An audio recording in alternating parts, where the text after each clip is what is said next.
Hello guys, welcome back. So join me as I try to create an AMPCA style background effect. All right, so we're going to be working with this particular image today. Let me turn this off. All right, so we're going to be working with this particular image today, and this is the background we are going to be putting her in. Woof! This is gonna come with a lot of work, but let's kill it. Okay, so the first thing we need to do is to size our image. Very important. So I'm going to just, I think I'm actually gonna leave it almost like this. Then I'm making sure my content aware is turned on. The next thing is to fix the background and make sure that we lose all those issues happening right there. So I will rather use my rectangular marquee tool since we'll have more of a good area. Something like this. Select inverse, then fill with content aware, just like this, and wait for it.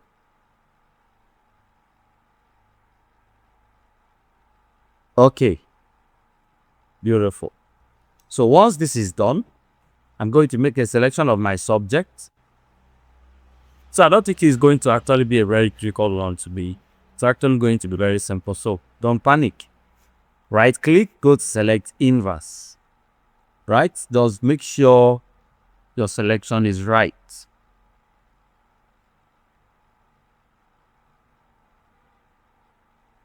Beautiful. Okay. So once this is done, I'm going to make a duplicate.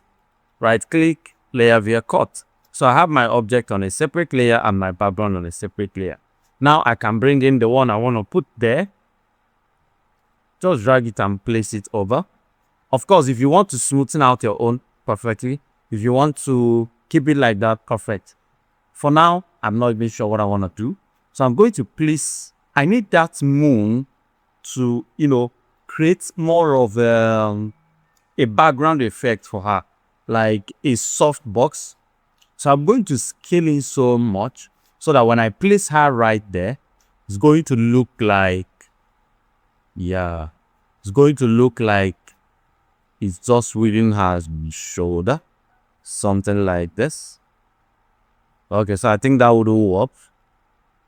If I'm going to place this right here, need to make sure I get something very, very realistic.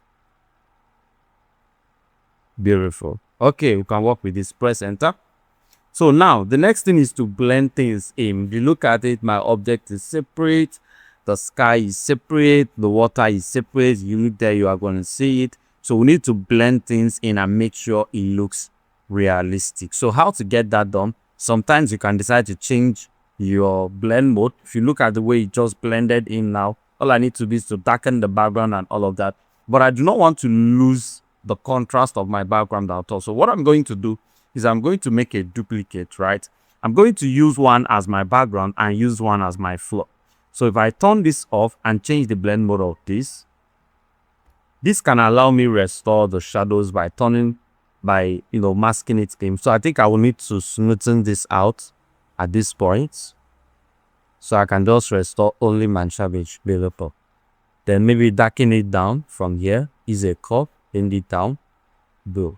Now, if I turn this off and on, you will notice my shadows are back, right? So if I come over here and create a mask,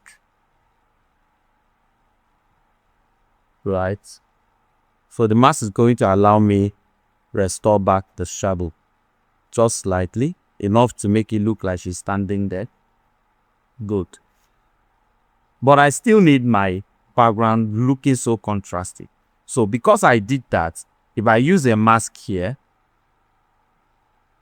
or rather, if I place this mask over here and I use my brush to restore it, what I'm going to be having is the effect I have down here. Remember, I changed this one to overlay.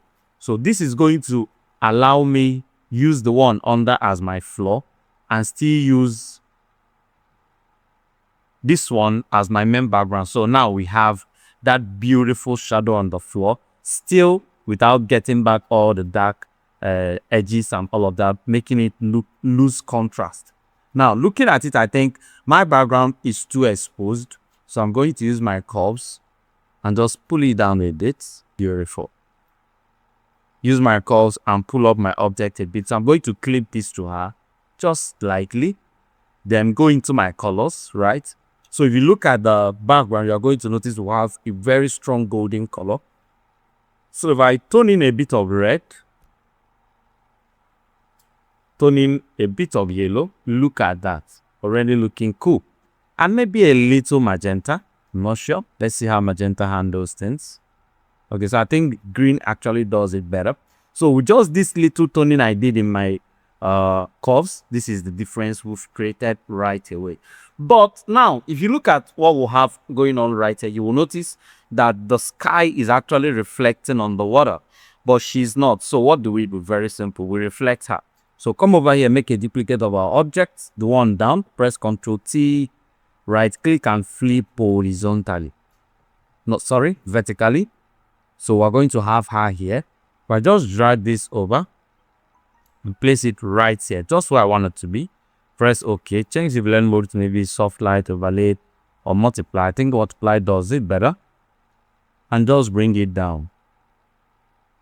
So you see that we have been able to give her that beautiful reflection in the water, still maintaining it, right? So I think I need to blur my background out a little.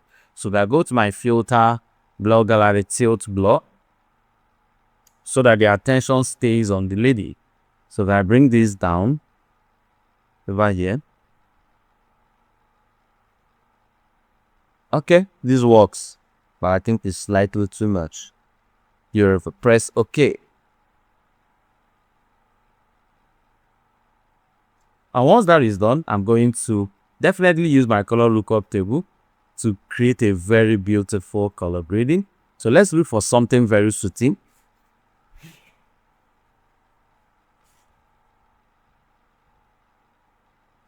This looks metallic and beautiful. Okay, so I think we can work with this. The before, the after. Then let's see what our gradient mapping will give us. So if I change this to soft light and definitely bring it down and go into my noise, change this to like 15, and let's see what our randomize is going to do with the image. Wow, whoa, I love this one. Beautiful. Beautiful. Let's stick with this. Well, we're going to bring it down. Nice. Nice. The before, the after. That sunset look. And this is how you create an MVCA looking image. Let me show you the overall before and after. So if I come over here and create a snapshot, if I come here, so this is what we'll have in the beginning. This is what we created. This is the before. This is the after. Thank you so much for watching this amazing video. Do make sure you subscribe to our YouTube channel. And if you subscribe, click on the notification bell to get notified every single time we drop a new video. Until then, see you on the next one.